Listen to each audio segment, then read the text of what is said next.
were certified even by the agriculture department as water stressed or drought hit. Mind you, for a state department to declare it as a drought requires it to be a really serious problem, something that cannot be coped with. Only then is it declared a drought. And therefore, we realized that it was a fairly big problem. Then you try to understand where the problem is actually happening, right? So we again tried to understand that as well, and we found out that there were certain districts which have a certain economic profile, largely in the socio-cultural region that we call Marathwada in Maharashtra, where I think around 20 odd districts within 33 districts, in fact, that are there in Marathwada. 10 of them actually received less than three-fourths to half of what they are supposed to receive. So we said that, okay, if I have to really understand the full extent of this problem, and if I have to talk to the person who's most pained by this problem, I'll have to actually probably go to Marathwada and look at some homes and how their lives have been disrupted by it. And then we said, okay, if this is a problem and it's a really big problem in this part of the country, how is it related to our category? Saying, we're not in the business of making it rain, but how is it related to laundry? So we said that, okay, there are certain solutions that society can be given. If you were thinking of it purely as a problem of drought or water scarcity to be solved, right? The way that solution comes is in the form of check dams, for example, so that you are smarter in the way you manage the limited water that's available.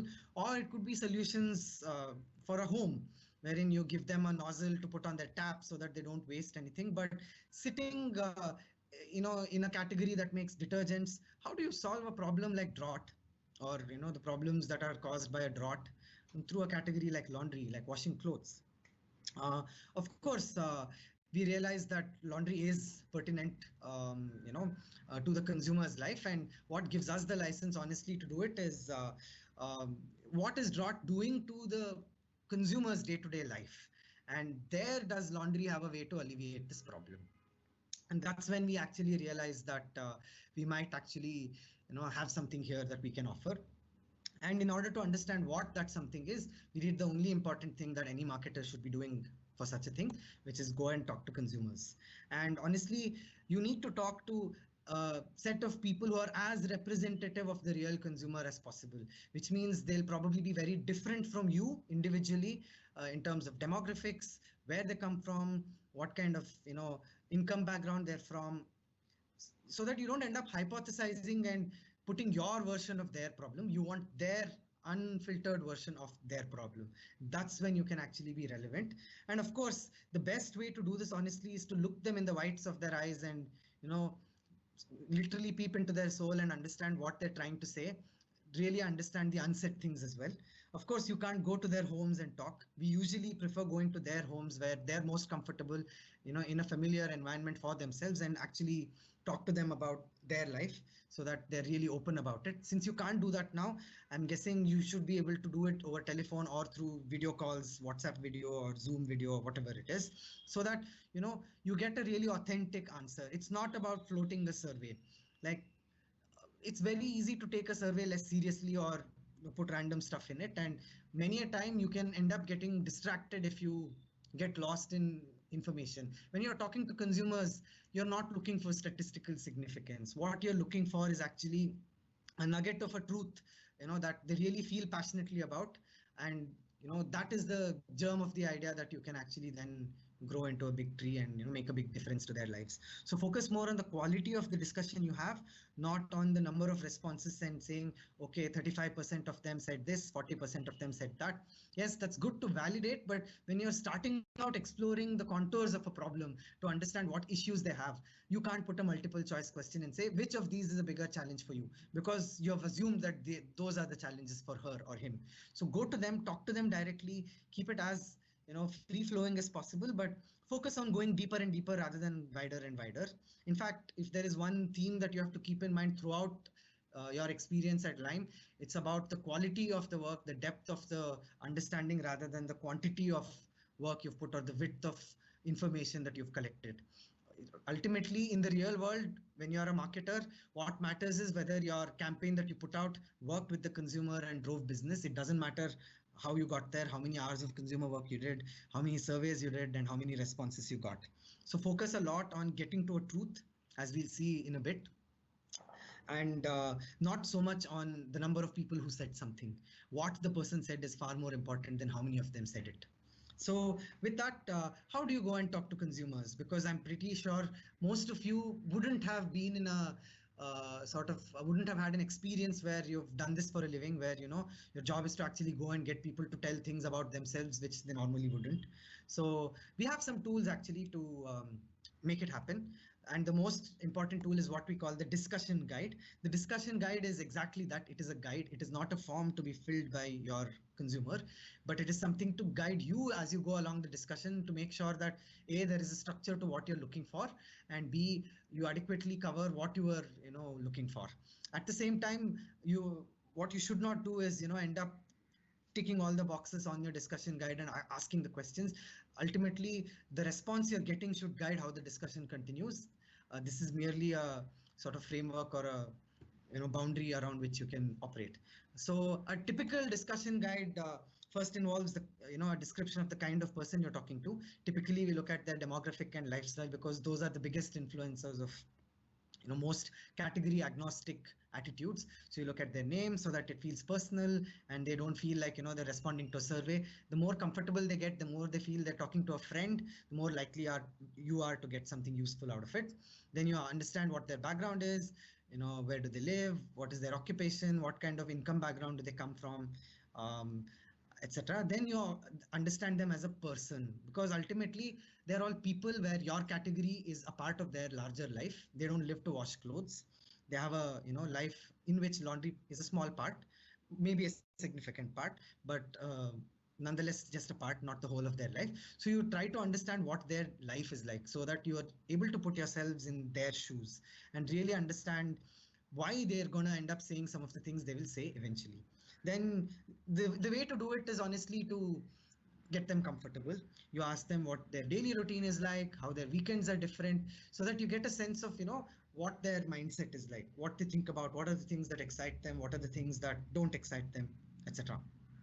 What their hobbies are, what their dreams and aspirations for life are, what the biggest problems in their life right now are, how they're going about it, etc. Before you jump into any category specific thing, because if they see that you've come here to get something out of them, it's very unlikely they're going to tell you something. If they feel that you're here to just talk to them and hear them out, they're going to tell you a lot more.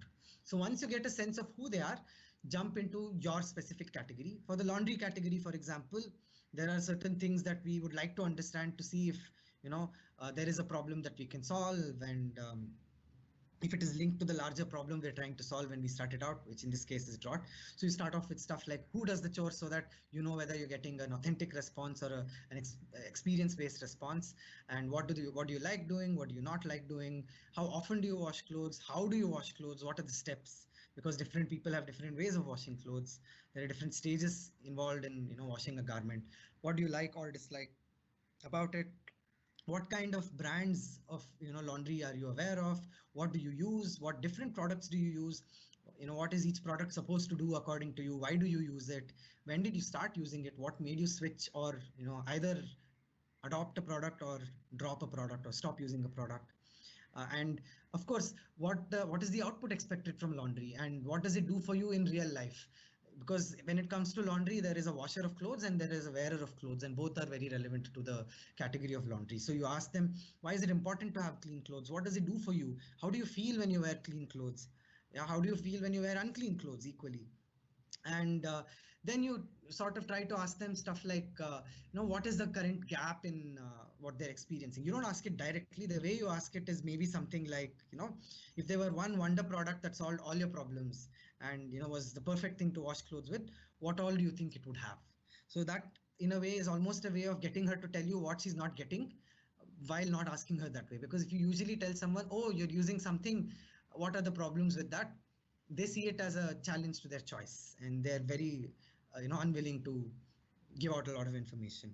And of course, then you ask stuff like, which is more pertinent to our problem in this case, which is drought in Maharashtra. You ask them, is there a shortage that you're facing? what is it doing to you, how is it impacting your life. And we don't ask them how is it impacting your laundry, we ask them how is it impacting your life, what aspects of your life are being impacted by this water shortage, and then it's our job to figure out where laundry fits in and how we can solve it. So yeah, this again is just a um, sort of guide here. Obviously, your discussion guide can be more comprehensive than this. It'll be more pertinent to your problem, but you get a sense. You first understand the person and their context, and then you bring in the angle of the category, and then finally go into the actual specific problem that you're looking at. You don't start off by saying, okay, are you facing this problem? If you're not, then you're not worth talking to. Nobody likes being spoken to like that, right?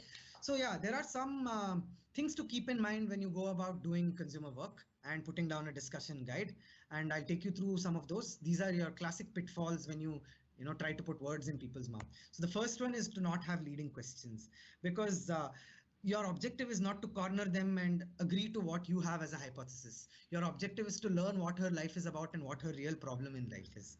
Therefore, you do not put up stuff like how problematic is the shortage of water in doing laundry. What you want to answer is definitely that, but you don't want to ask her that way, because that is actually going to lead her to tell a specific answer that she probably doesn't believe in. And when you make a TV ad or a product to solve that problem, she's not going to buy it, because that wasn't really her problem. You put that problem in her head and she actually parroted it back to you. Instead, you would ask stuff like, what are the likes and dislikes about laundry, so that you understand where water fits in the larger laundry context. And then you ask stuff like, how is water shortage affecting your life in general?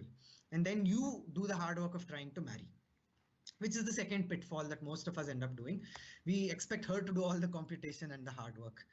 Please do not do that, because she has many things to do in life, and she's actually doing you a favor by taking some time out to talk to you. The last thing you want to do is to sort of ask her questions that you are supposed to answer and expect her to give the answer. For example, you never go and ask, which of the following do you think is more important for you? Value for money, quality of the wash, or ease of washing? You don't ask that, because she doesn't actually, when she's washing clothes, this is not how she evaluates things. Instead, you actually try to ask what she's doing, what product is she using, why is she using it, what does she like about it, what does it do for her that other products don't, and then you try to sort of distill her responses into answers to your questions. You don't ask her questions, you ask her for information, then you answer the question by processing that information. Don't expect her to do the processing, because if you do, she's quite likely going to get pissed off and say, stop wasting my time, or she's going to give you some random answers. So that's the second thing. The third big thing is, make sure that you're on the same plane. You might have a very different definition of what you're saying. She might understand it very differently. And if she's misinterpreted your question, she's going to give a very different answer, and you might end up acting on it and making a terrible mistake. For example, I would never go and ask a consumer, what is your cleanliness mantra? Because that's not the world she lives in. Instead, I'll ask her, what are the different steps you take in order to, do a normal load of laundry? How do you wash clothes every day? Because that's what she does every day, and that's what she knows like the back of her hands. So while of course I might go back and present to my creative agency or my larger marketing team in a very exciting way, saying, there is one mantra for cleanliness, that's not how I would talk to consumers, because that's not the world they live in, that's not the language they use. So using all these, secondary sources of information, our own understanding of our category, laundry, how it happens, and talking to a lot of women in Jalna, Bid, and those districts of Marathwada, which were really badly hit by drought, we actually came up with some findings as a laundry category that, first, the shortage of water is very real. People are realizing it. They're not just coping with it. They're actively looking for different ways or avenues to save water. And guess what? Laundry could be a very big space where you can make a genuine difference to her life, because almost 40% of her daily domestic water consumption comes in actually washing clothes and eventually throwing it down the drain. So we said that not only is it, a big consumer of water, we have a moral responsibility to make sure that she's not wasting that water when there's very little water to be had, especially when some of the other alternative uses of water, such as drinking, cooking, etc., do not have any alternatives. Like you can't drink non-water, you can't cook without water, and there are other chores or activities in her life that are far more critical, and when she has to ration water, they become far more important for her. And therefore, in that context, wasting liters and liters of water in laundry is a criminal offense, both as a manufacturer of laundry products and as a user of laundry products, as we'll see later on. So we said that, okay, so drought is affecting all aspects of her life. Laundry is a big consumer of water, and therefore in laundry, if we're able to save water, we'll be making a big difference to her life. And when we try to understand how she washes clothes, what we understood was it's the stage of rinsing where, after having soaked it, scrubbed it and all that, you actually rinse it to finally remove all the dirt that's, removed but settled and sitting on your clothes, and also all the soap and foam and chemicals that have been deposited on your clothes. So that is where we realized that, around 70% of the total water consumed in the laundry process was actually being used in the rinsing stage. So we said, okay, now we're quite clear. We'll be able to solve the problem by, reducing the high amount of water consumed during the rinsing part of the laundry process. So we said that this is the problem that we want to solve, because if we solve this, the consumer will see a genuine difference being made to her life. And just to give you a broad sense, a typical load of laundry when you wash by hand requires 100 liters of water. And that is equal to the entire week's drinking water requirement of a family of 5. So every time she's washing clothes, she's literally throwing 7 days of drinking water for the entire family down the drain. So one way is, of course, to say that, the rinsing stage of laundry consumes a lot of water, but when you put it the other way, you realize how important it is in her life. So now that we were clear that this was the problem that we wanted to solve in the life of the woman in Maharashtra who was facing a problem of drought, we said, okay, we have many brands within our laundry portfolio. We have a Surf Excel, we have a Rin, we have a Wheel, we have a Sunlight. We have so many brands. Which ones do we actually take to actually go and solve this problem? So there we asked ourselves quite a few questions, as you must, once you've defined your problem for your case, to understand which is the best brand to solve this problem. And again, you can ask yourself some of these questions, maybe even more, but you would start with, does it fit with the broader category or company strategy? In our case, it did fit because we wanted to, leave the planet a better place. We wanted to make sustainable living commonplace. And what is more sustainable than actually not having to compromise your critical needs during a drought? So we said that, okay, as a laundry category, it fits our strategy, and we should be able to make a genuine difference. Then we see that, does it fit with the brand's purpose? Are the people who are facing the problem more likely to resonate with the ethos of one brand over the other? Because in our own portfolio, we have very different positionings, as we call it, for different brands. It appeals to different mindsets of people, of different types of people, in fact. Therefore, we said, does it fit the brand purpose? Then we see whether the brand itself is big in that region. I might have a great brand which sells in West Bengal and doesn't sell at all in Maharashtra, but the problem is in Maharashtra. If I mount the solution on the brand that sells in West Bengal, it's not going to help me. So I want to see if the brand that I want to pick is sizable in that geography or region, so that it makes difference at a large enough scale to enough people, basically. Then, of course, you bring in the most important lens, which is the consumer lens. You look at, is this a price which she'll be able to afford? Is it well distributed so that she'll be able to buy? Does it enjoy a certain equity or loyalty, as we call it, where, people believe that this brand could pull off a benefit like that? Is it credible for, this brand to do it? Because if I'm a nobody in the consumer's mind, I cannot go and promise them the world. I can't promise to solve a very critical problem in their life if they don't have trust in me. So these are some of the factors we look at. And in our case, this is how we went about solving the drought problem in Maharashtra. We said that, first of all, we looked at what the broad habit in Maharashtra is. We realized that most people actually use a detergent bar. So if there are 100 homes in Maharashtra, around 95 of them use a detergent bar for sure, and around 65 of them use detergent bar as the main way of washing clothes. So we realized that, they put powder in a bucket, a little bit of powder in a bucket of water, and they soak their clothes, but that is honestly just to make life easier.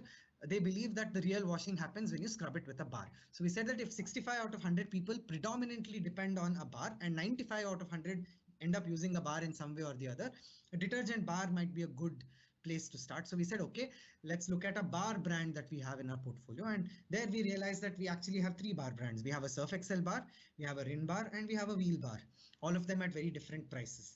Then we applied the next filter saying, what are the consumers' ability to pay? Like, that automatically eliminated Surf Excel bar. We said that, you know what, the Surf Excel bar is too expensive. Its penetration or presence in the region is very small. Its distribution is small. It's not known to many people. Therefore, it's unlikely that it will make a big difference to a large number of people if I end up giving the solution through Surf Excel. What we were left with were Rin and Wheel. And after that, we went about trying to understand which of them to choose. We ended up choosing Rin in this purpose. And we asked ourselves, Wheel is a slightly bigger brand than Rin in Maharashtra, but why would we not go with Wheel? That's where actually the consumer aspects came in, saying, you know, what is the cost at which you will be able to deliver this benefit of, you know, reducing the amount of water they consume while rinsing? Because that's what we identified as the problem. We realized that the technology that it takes to, you know, give this kind of benefit comes at a certain cost, and it means that you will need to charge a certain price in order to deliver it. And if we end up putting that technology in Wheel, the people who buy Wheel have a certain perception of Wheel, certain perception of its quality and its price. And for them, if we end up charging a higher price, they might not be willing to buy it. Therefore, we said that, you know, Rin is a big enough brand. It's an aspirational brand. People see it as an upgrade in life when they actually buy into Rin bar, and therefore they're willing to pay a little more for it. And therefore, we will be able to charge that extra money to give them this technology that solves their problem. And that was also a natural fit to our larger category strategy, because making people upgrade from, you know, bottom of pyramid offerings to better and better, costlier and costlier offerings is the biggest driver of value growth in the laundry category in India. So we said, okay, this is a perfect fit. People use bar predominantly, and, you know, Rin is a big enough brand. It is also an upgrader brand. It comes at a good margin for the company, and a lot of people actually respect Rin a lot. Therefore, we said that let us take Rin to create a technology that could clean clothes while using less water in the rinsing stage. So that was the clear problem definition, and this is what went as a brief to our research and development team, saying that, hey, you know what, we have a Rin bar. We need to therefore, you know, make sure that we, you know, give a Rin bar that cleans clothes while using less water in the rinsing stage. So at this stage, let's pause and look at the format that you will have to fill. So the first two tasks in your stage one submission are target audience and their problem, as well as how big is the problem and why is it critical. So we have now chosen our brand, it's Rin. Now let's go about trying to define the target audience and their problem. Right, that's the first task. And the key to, you know, understanding and defining target audiences and understanding their problems is what we call segmentation. If you guys have had a marketing course so far in your first term, this is one of the first concepts you would have learned, which is segmentation. So we try and create segments of people who face this problem and try to understand what are the differences between them, so that we are as angular and sharp as possible. And there are different, you know, techniques to do segmentation that we can choose from. There are some very basic and important ones, such as demographics, and demographics include age, gender, income, geography, such things. There is something known as need state. We'll look at a bit about what need state means. We also have something known as the attitude or behavior towards the category. We also have psychographics, which is, you know, their attitude, mindset in general in life. So these are some of the things that we have. But you know, it's always a good idea to make buckets of different kinds of parameters to segment consumers on, and then, you know, go into understanding them. For example, from a laundry point of view, many of these things become important. The gender of the person. Are you talking to women or men? Who predominantly washes clothes? So in the state of Maharashtra and most of India, honestly, it's women. What is their life stage? That will tell you what their, you know, aspirations in life are, what they're likely to, you know, have as a daily routine, etc. Then you try to understand their economic standing, which will tell you what their exposure to the world is, what their expectations from products are, what is the kind of money they're willing to put out, and basis that kind of money they're willing to put out, what is the expectation of quality of, you know, performance of the product. Then of course, age is an important thing. Age determines whether you're more likely to experiment, more rigid and less likely to experiment, whether you have a disposable income that you can spend, discretionary spend as we call it, or you don't. Are you, you know, well settled in life, or are you still, you know, trying to find your footing, etc. And of course, we have something known as need state. Need states are category specific. This is where we will actually look at need states within laundry. Of course, each category will have a lot of need states. In simple words, actually what need state means is what are the different expectations from that category. From the point of view of laundry, these are some of the top expectations in Maharashtra. So they want laundry to be less time consuming so that they quickly remove stains and get done with it, because nobody gets a prize for washing clothes. It's just something you have to do and get done with it. The faster you're able to do it, more time you have for other things and more important things in life. Then they expect it to take less effort because they have to do it day in, day out, every day. And obviously they want the product to do bulk of the work so that they don't have to do much of it. So if the product works harder, I have to work less hard, and therefore my life is easier. And of course, most importantly, value for money, because first of all, it's a drought, you don't have crops, you don't have an income, and on top of all that, if your product is actually in front of your eyes wasting away and not giving you good value for money, not giving you enough benefits for the price it is charging, they are certainly going to penalize you. And the worst way they can penalize you is by stopping to buy you. So these are some of the need states. Of course, there are also other need states, particularly, for example, in the case of drought, what we realized as a need state for was a desire for control. We realized that, to the extent possible, they want to be able to control how the laundry process happens and therefore the amount of water that gets consumed, which is where actually most people had stopped using powders and started using bar, because they know exactly which part of the garment to apply the bar on and which part to not, and therefore they can use very little water in a mug, just pour it on that small part, apply the bar, then rinse it off only in that small part. So they find their ways to cope with the problem. They're not happy with it, but it is better than not being able to wash clothes or not having water or running out of water, etc. So these were some of the need states that we saw in laundry. So now that we've seen what the laundry need states are, let's try and see what the typical target group for RIN is. Right, the typical TG for RIN, TG is what we call target group basically. The gender is women. Typically, we end up talking to married women in a large country like India, and given the price point at which RIN operates, we end up talking to the lower middle class. So they're not bottom of pyramid. They are what we call progress seekers. So they want to sort of make it big in life. They're not happy with where they are. They don't want to settle. While their dreams and ambitions are big, they start from what we call the lower middle class when it comes to economic standing. So now that those three parameters are fixed, we are left with two things that can make a difference in really sharply segmenting consumers. See, if you have too many parameters to segment them on, you will end up with too many segments, and that will be confusing. In our case, we realized that gender, life stage, and economic standing are pretty much fixed. They're definitive of the RIN TG, and if we fix those variables, the other two are what will end up helping us create segments which are different from each other. And the other two parameters here are basically age, and we saw that there were three groups of age which have differing attitudes and mindsets, and need states. Again, like we saw, there were three need states that we were trying to look at. So then you actually start putting down your segments. So we have a clear 3x3 here for our segments. So we have 9 segments of consumers potentially. So based on age, so you have 3 age buckets, and then you have 3 need state buckets. So each combination of age and need state becomes one segment. At this stage itself, you try and see if some are obviously not going to work out. So in our case, what we realized was that really, people above 45 years of age, honestly, are very unlikely to, change their mind about their habits and things. They've pretty much, settled in a particular routine, and they have set thoughts on what it is. So we said that let's therefore focus on the other two age groups. Between the 3 need states, we felt that all of them were relevant because all of them are actually problems when it comes to drought. You end up spending more time in collecting water, you end up spending effort in collecting water, and when you end up wasting that water, you end up spending money also to get an alternate source of water. So we said that what, all 3 need states are relevant to both these age groups, so we can't eliminate further. So we now have 6 segments, but 6 segments is also quite large, obviously, right? And the key thing to remember while you're making these segments is to keep them mutually exclusive to the extent possible, because the moment there's an overlap, you will be confused as to who you're talking to and what their problem is. So these look like fairly mutually exclusive segments, but you still have to choose one out of the 6, right? You can't go with 6 target groups and get a solution for all 6 of them. So there are indeed some ways to make choices. We have something known as the targeting tool. So that's the second step after segmentation. You start targeting.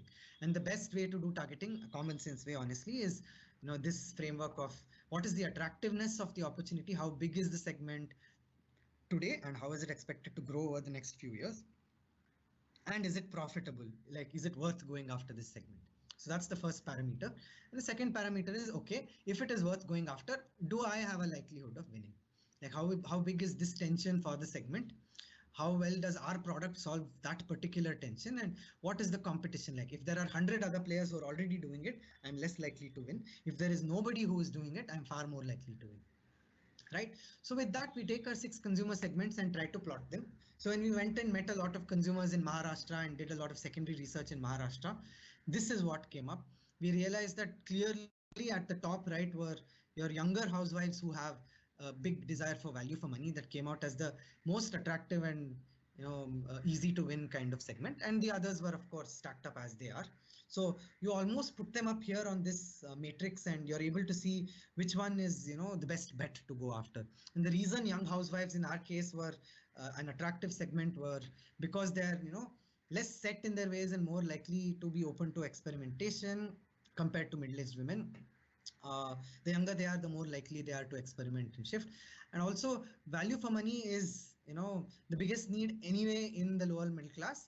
And it's also important for the younger housewife. She's just come into her new family. She's trying to show that she's doing her bit for the family, she's contributing, etc. So those were some of the emotions that we felt would make a lot of sense. So with that, if we were to fill that up in your format, this is how we would fill it. The first bucket, of course, is to define the target audience and describe the problem from their perspective. So this is how we've defined it. So lower middle class housewives look for value for money from their every purchase. So while the water shortage affects everything, it affects laundry the most, since rinsing clothes thoroughly takes a lot of water. This problem impacts the cleanliness of clothes, in terms of the removal of dirt, removal of foam, residues, etc. And therefore the confidence of the family as well. We'll look a bit at how this adds up. And at a social level, it also disrupts the peace and decorum of societies. If you start haggling over scarce water, that results in an overall dip in quality of life. So there is a very specific laundry process related problem we can solve. There's a very specific laundry outcome related emotional problem we can solve. And there's also a larger social problem we can solve. So those are the 3 elements of the problem that we've brought alive, which are pertinent to this target audience, which is the lower middle class housewife who looks for value for money from every purchase. And if we try to see why is the problem critical, how does it impact people, we saw that it was very large in scale. At the same time, it was also, most pertinent to our particular TG, because this class of society is what was most affected by it. And within that, we already saw that our category is a big culprit and could be a big savior as well in a way. So 1 wash load is equal to 1 week's drinking water requirement. So if we don't do our bit, then it can demoralize the people and the broader social conscience as well. So we said that there's a laundry problem and a social problem, both we can solve. So this is our problem definition and audience definition. Now that you know who you are solving the problem for, what the problem is and why it is important to solve, we jump into the third task. Now this is probably one of the most important aspects of doing marketing, which is the communication challenge, and the 4th task after this, which is the consumer insight. What this tries to answer is, what is a kind of mindset that your target audience has today, and what is that resulting in the form of behavior? What is your desired behavior, and therefore what is that change in mindset that you need in order to affect the change in behavior? Therefore, you end up answering the question, the single most important point I want to convince my target audience is dash. And that dash is almost something that you want to sort of surgically implant in their head. If you were able to, put one idea in their head like inception, that is the main one single idea that the communication challenge helps you arrive at. We have a simple tool again to sort of create the communication challenge, because that ultimately is the heart of your campaign. It gives the direction to the rest of your campaign. And this is what we call a task map. The task map is what helps you define your communication challenge. It has a simple current, think, feel, believe, or mindset, which results in a current do or behavior. And you have a desired mindset that would result in a desired behavior. And therefore, how you get the desired behavior is your communication challenge. The one thing that I want to convince my target audience is that dash. So let's go through this example. Let's take an example of a different brand before we look at the RIN example for Maharashtra. I'm just going to play an ad for you, and then we'll talk about it a bit. चाबी नहीं मिल रही। अरे यार, मैंने चलते हुए bag में रखी थी। चाय बना ली तो कहाँ चली गई? वहाँ निकल गई। ढंग से देखो ना यार। चाबी भूल गए आप? जी? आइए ना, हमारे यहाँ इंतजार कीजिए। नहीं, हम ठीक है। देखते रहो उसको। इसको बाहर सुनिए, मैं चाय बना रही हूँ, आइए। करो फोन ताले वाले। चाय की बहुत अच्छी खुशबू आती है इसके घर से। आती होगी।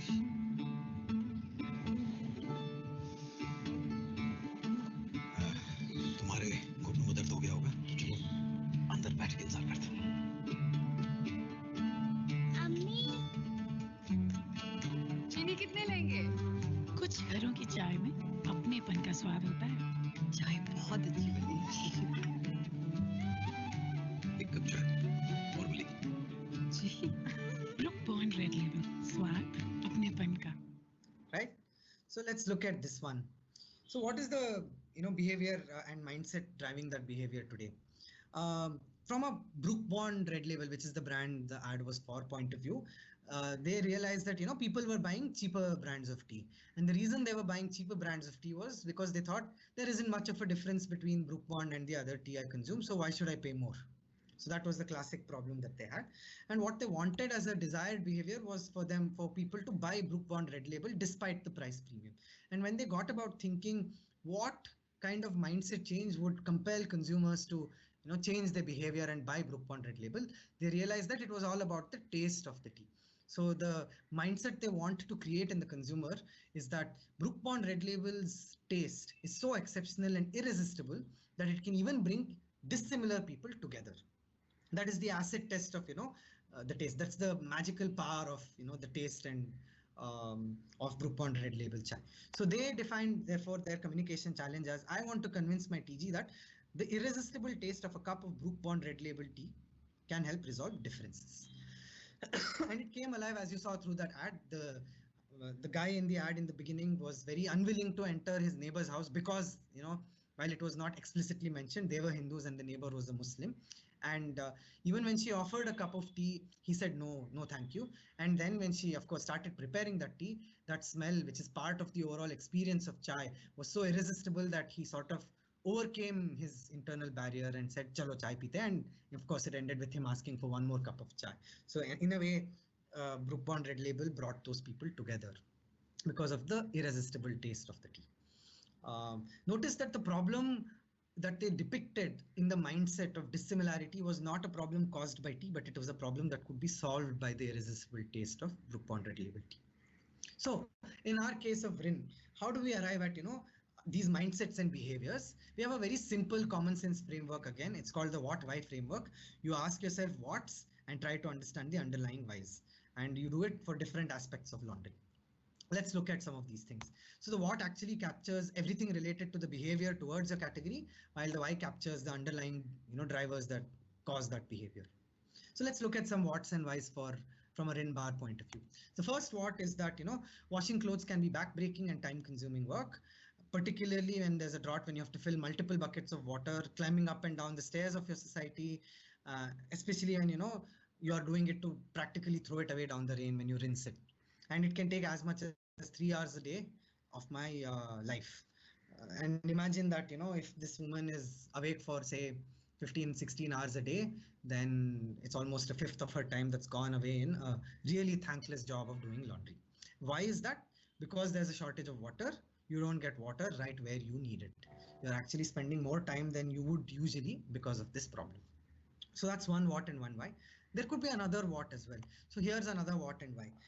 For example, people find it especially irritating when while you're in the middle of your washing process, the water stops and you have to get up, go all the way to the tap in the society, fill it up, and then there you realize even that is empty. And that's when you realize it's because someone else has been irresponsible and washed luxuries in a drought, like sofa cover or bed sheets, extra bed sheets, curtains, etc., when others don't even have water to wash their regular clothes.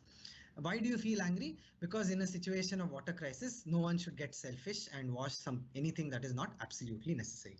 So that is the mindset that drives this behavior of getting angry. Here's another what and why. I cannot postpone or skip washing everyday clothes because there will be nothing left for my family to wear. And it is extremely important, therefore, that my family's clothes are very clean and shine, the limited wardrobe that I have. Why is that? Because your clothes show the world where you come from, who you can be, and etc. So in a way, shining clothes will help you shine in the world, metaphorically. And here is another what and why. In my efforts to do everything possible to ensure my family's clothes are top-notch, clean and shining, I sometimes end up feeling guilty. Why do you feel that, sense of guilt? It's because on the one hand, I can't have my family wear unclean clothes because it reflects poorly on us. But on the other hand, in order to, remove that dirt completely and make them shine, I have to rinse it that many times, and it requires so much precious water today. So you saw that there are multiple whats and whys. When you do your consumer immersions, you will realize which ones are more important, which ones are more compelling, and that's what you put into your communication challenge task map. So here is a task map for Rin. We say that I cannot get clean, bright clothes unless I use a lot of effort and water. That's what she thinks. And therefore, she says that the bar I use does not matter. So I have to put in physical effort. So I don't care what I'm buying. I'll just might as well buy the cheaper one. It's the effort that is actually giving the result and not the bar, and the bar can't influence anything beyond a point, is what she thinks.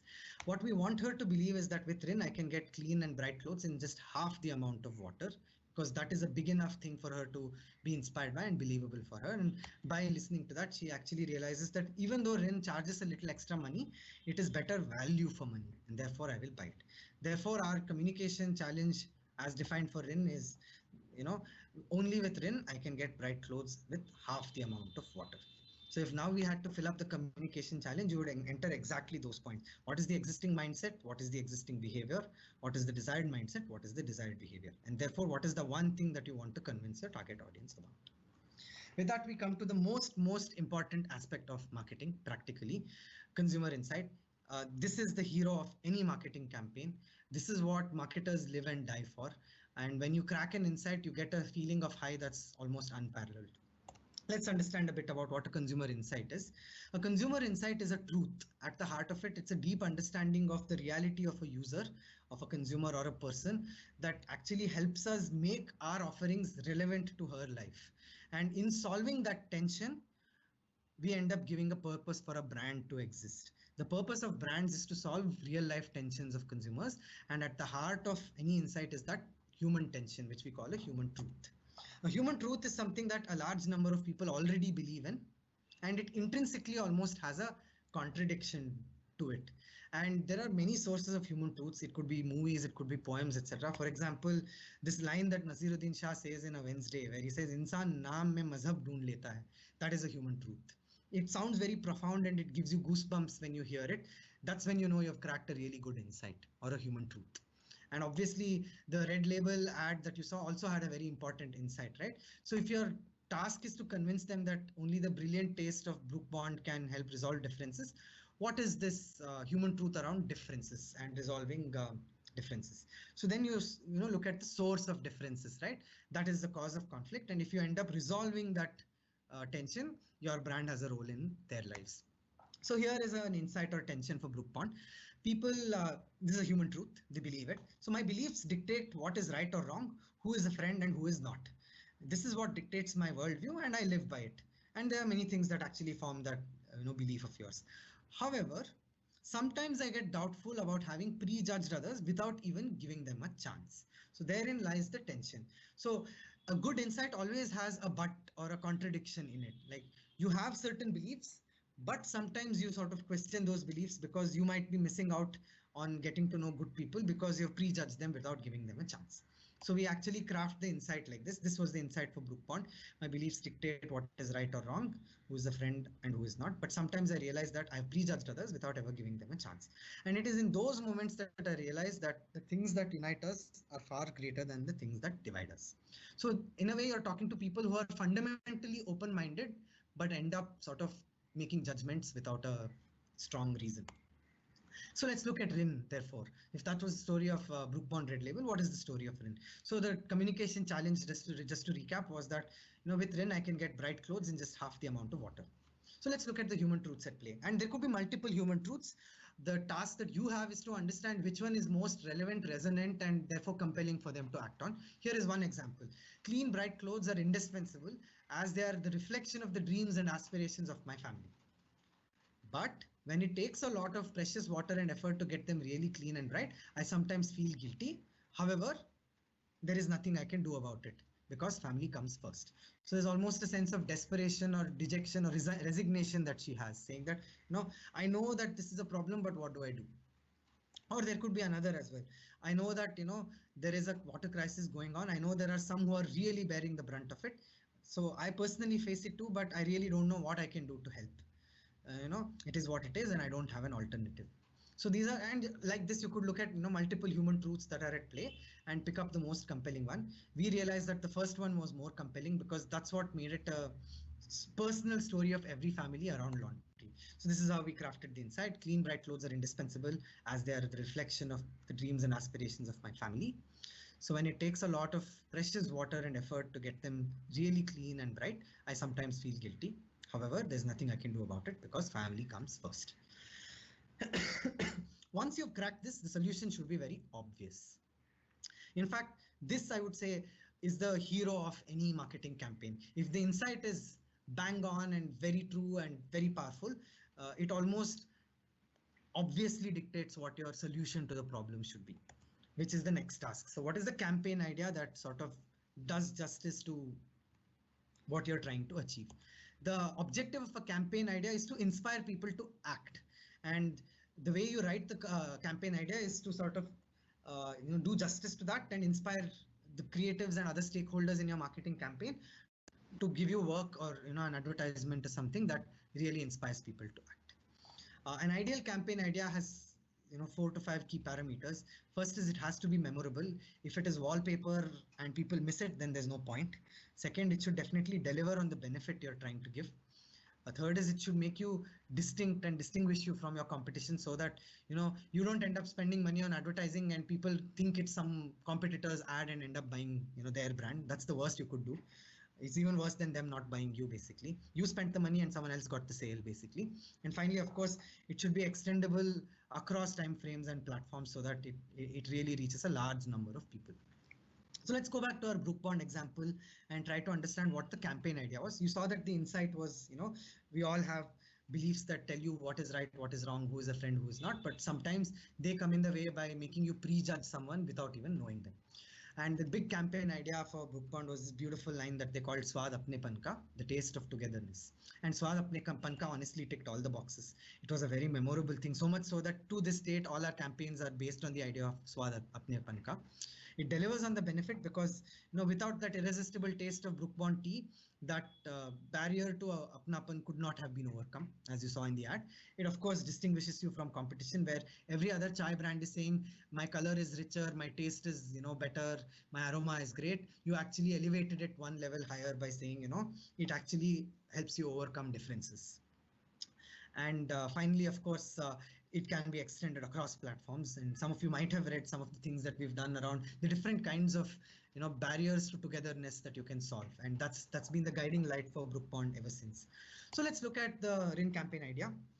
So the Rin campaign idea for the longest time has been something called Keep Shining, which is the most compelling thing you can tell to an audience that you call a progress seeker, saying that, therefore, how do you interpret Keep Shining from a point of view of the current scenario?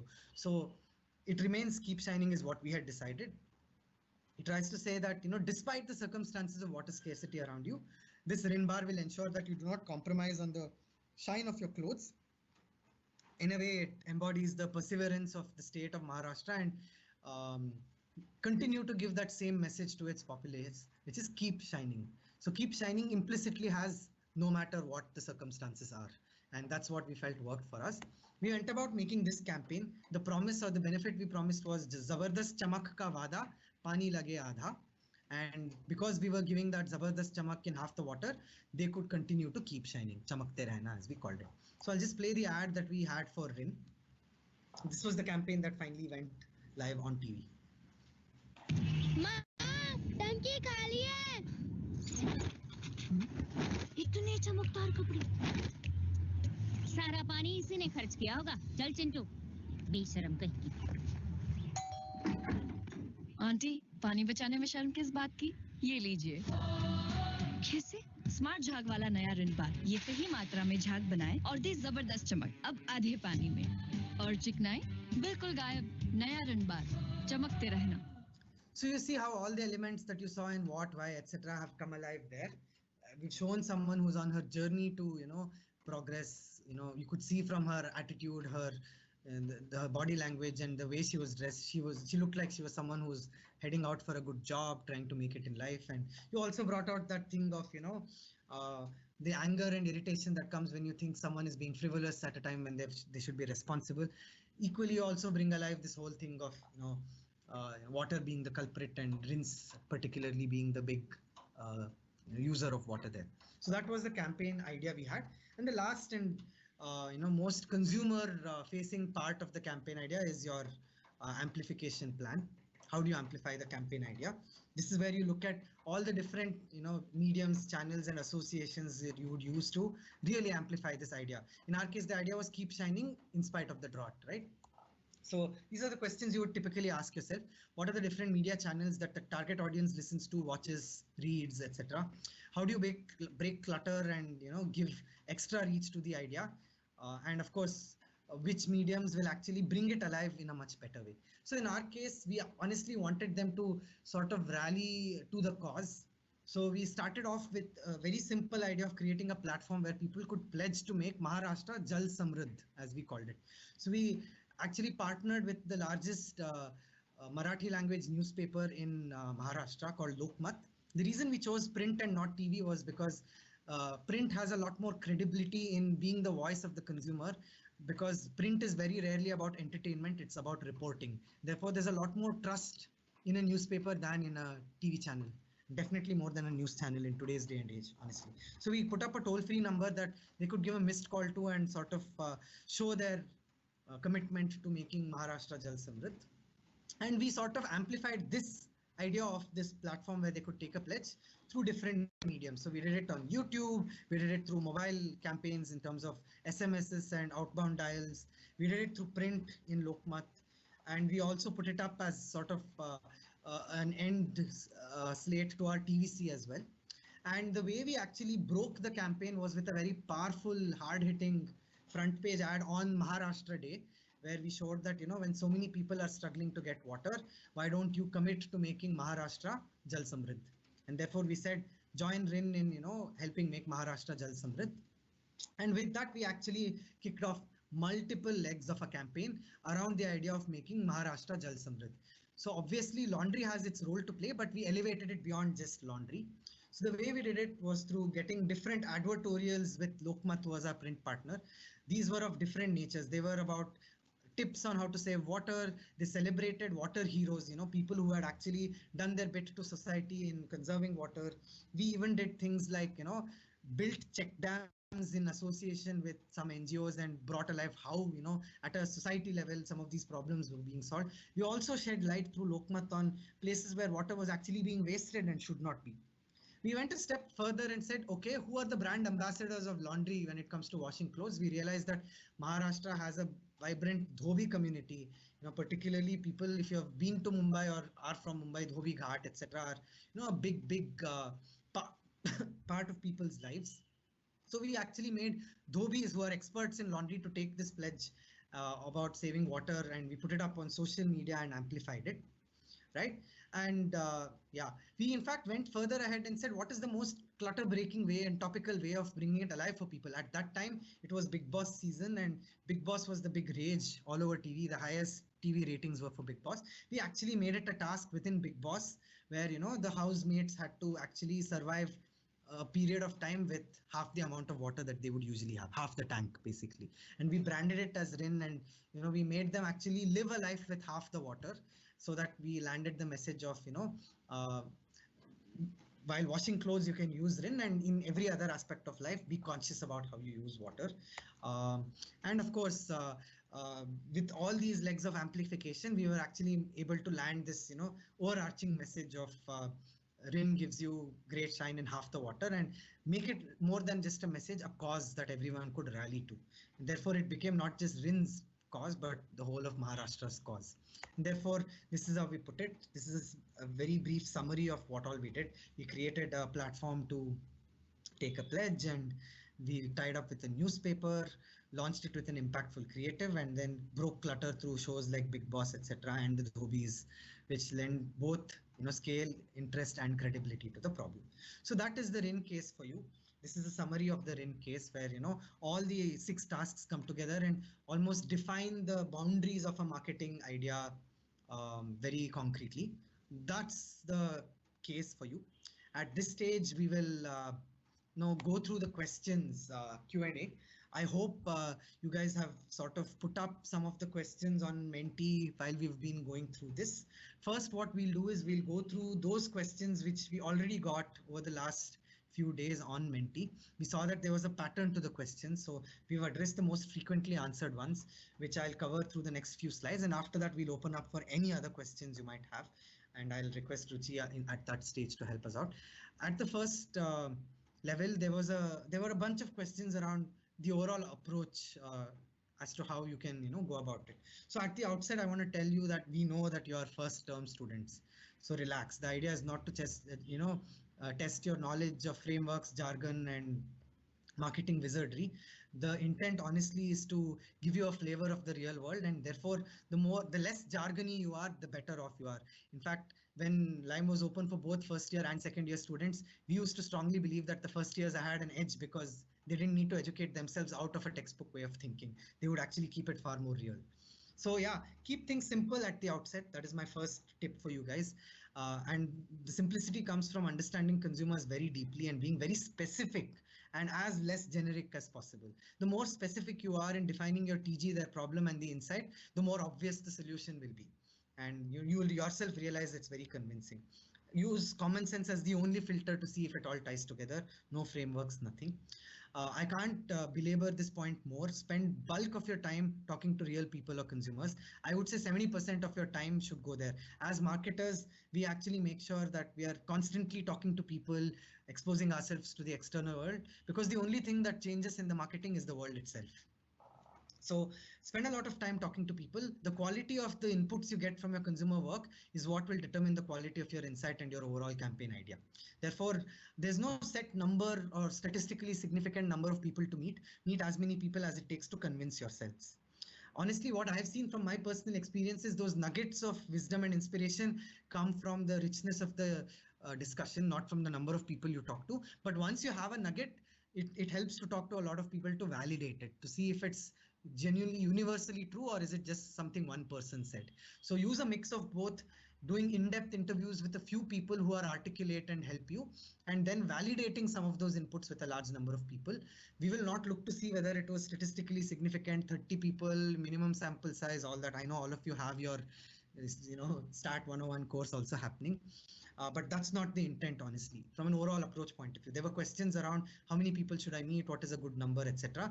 Honestly, you can never meet enough people, but what should guide how many people you meet is honestly your comfort level with whether you've come across a cracker of an insight or an idea or a problem definition, and if you've been able to validate it with a large enough number of people.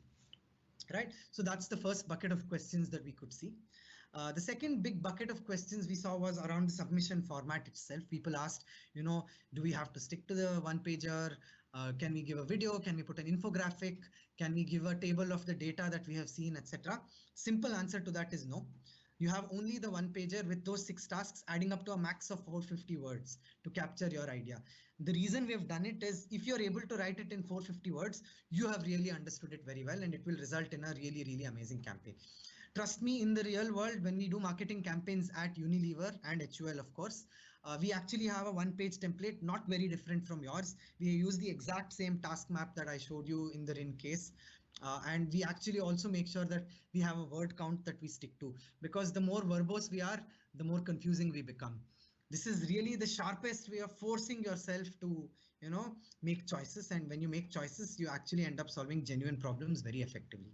Some people had asked whether in the first, round, stage 1, we need to submit all these 6 tasks. Yes, you have to complete all 6 tasks. So your deliverable will look like that last slide on the RIN case that I showed, all 6 boxes filled up. Again, the point is not to show the width of the work you've done. It is the depth that we are looking for. So we don't want any annexures saying, here is a pie chart with what people said. I met 200 people. That is honestly not what we are looking for. Some people had asked, how do we differentiate ourselves when, it's a standard format? Honestly, the way to differentiate yourselves from others is to really be sharp in how you fill up the format. You don't need to make any change or addition. In fact, you should not make any changes or additions to the format because there's a reason we've put the format. The format is more than adequate to capture an idea of this nature in its entirety. But the way you differentiate and impress the jury is by really being very sharp and relevant in the way you define the problem, the communication challenge, the insight, the TG, and the campaign idea. Please remember that what we are looking for is what your idea is, not how you got there. Therefore, there's no prizes for meeting 100 people, 200 people. At the same time, I'm not saying you can get away with not meeting them. It's very clear and visible and evident when things have been cooked up. Anyone who's done marketing even for just 8 years like I have, it's very easy to spot where something is genuine and where it has been manufactured. So all your hard work will shine through. Even if you don't tell me you've met 200 people, don't worry. When we look at an entry, we know who has met 5 people and who has met 200 people. So don't worry about that. You need not tell us how many people you have met. Certainly not in this stage, not in any stage, in fact. It will come across, it will come through in the way you've written it. So while 70% of the time you spend on meeting consumers, the other 30% make sure you spend on really sharpening and fine-tuning, so that in those 450 words that you have in those 6 tasks, you're able to paint a really vivid, comprehensive but crisp picture of what you're trying to tell. There were a lot of questions around the choice of brand, category, etc. So I thought I'll address some of them before we then jump into I beg your pardon. Any further questions you guys have, right? So first, a lot of you had asked, do you want us to look at both hygiene and nutrition, or choose between hygiene and nutrition? Like, will one brand solve all the problems? Is the problem the same for hygiene and nutrition? So obviously, the simple answer to that is pick one. But if I have to justify why pick one, I would say the consumer TG definition, the mindsets, the what, why, as you saw the entire case that we solved, the insights, the challenges, etc. will be very different when you pick nutrition and hygiene. It's very unlikely you'll end up with a common problem, common solution, and one brand which can straddle nutrition and hygiene. Like, look at it this way: hygiene is about your surroundings and yourself, whereas nutrition is about what goes inside your body. Unlikely someone is going to end up drinking Lifebuoy hand sanitizer. So please don't try to suggest things like you can drink the sanitizer and use it on your hands. That's not going to work. So choose one of the two and pick a problem within that area of either hygiene or nutrition that you think is very pertinent based on your secondary research and all that. Then a lot of you had asked, should we take only one brand, or can we use a portfolio of different brands to do it? The simple answer to that again is you have to select one brand. So that, and a lot of you had asked, should it be a homegrown HUL brand, or can it be one of the recently acquired brands? It can be any of the recently acquired brands. So if in the public domain HUL has said this brand belongs to us, you can work with that brand. Don't worry, right? If you are aware of things, even though HUL has not put it on the public domain, I am worried.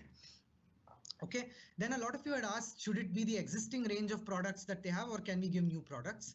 The answer to that is you don't need to restrict yourselves to existing product offerings under the brand. You can think of new benefits, you can think of new variants, you can think of new formats, or you can think of new formulations of the existing product that solve your TG's problem effectively. So don't start from a mindset of solution, because when you start with, should I go with an existing product, you're starting from the solution. Start with the problem. If the problem you have defined can be solved by the existing product itself, then you don't need to change it. If you feel that it needs to be extended, you need a variant, you need a new format, you need a new occasion, you need a new ad, you need a new pack, any of that, then because of that need, you end up making the change, not for the heck of it. Therefore, it's not necessary that you have to create a new product. You could modify an existing product, or you could even leave it completely untouched and just change the proposition of the existing product itself with no other changes. Saying that, this product was always offering this benefit. Now I make this benefit relevant to the current context. So that way, only by changing sort of like the proposition and therefore the campaign, you can create an entire new campaign idea, which in a very relevant way and effective way solves the problem of the consumer. Some of you had asked, should it be at a master brand level, like overall Horlicks, or should I go to junior Horlicks or Horlicks Light or Horlicks Women, etc.? The answer to that is it's up to you. If you feel the problem can be solved at a master brand level, then do it at that level. If you feel the problem is specific and requires a sub brand or a brand variant, as we call it, then do it at that level. Again, if your problem is very universal, then it probably isn't very specific. So I would think twice before doing a master brand idea. But that doesn't mean it is not possible. There could be some really universal ideas that an overall master brand can end up solving for. There were also questions around what elements of the mix are up for change. All the elements of the mix are up for change, because a brand is not just a product. So the price of a brand, some of you had asked, can we increase or decrease the price? Can we launch new SKUs, new pack sizes, etc.? All of that is in the mix. Everything is up for change because the brand is not just a product or an advertisement. However, make sure that the one thing you do not change is the fundamental positioning of the brand. For example, if Lifebuoy says, I kill germs dead, you do not suddenly make Lifebuoy about something like, I don't know, I smell nice or something like that, for example. They don't change the fundamental positioning of the brand, but other than that, everything is up for grabs, up for change. And of course, your choice will be pretty much obvious if you have defined the problem very well. Therefore, spend a lot of time on defining the problem. Then you'll automatically see which brand fits and which one doesn't. So these are some of the frequently asked questions up there, which we've taken up. Now, Ruchi, if we have any other questions which have come up on Menti since, we can go over to that. So with that, I will stop sharing my screen and let's get in some questions. Ruchi, over to you.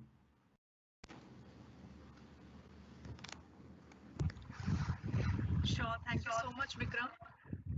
Very, very comprehensive, very detailed. I'm sure most of their questions, of course, have been resolved.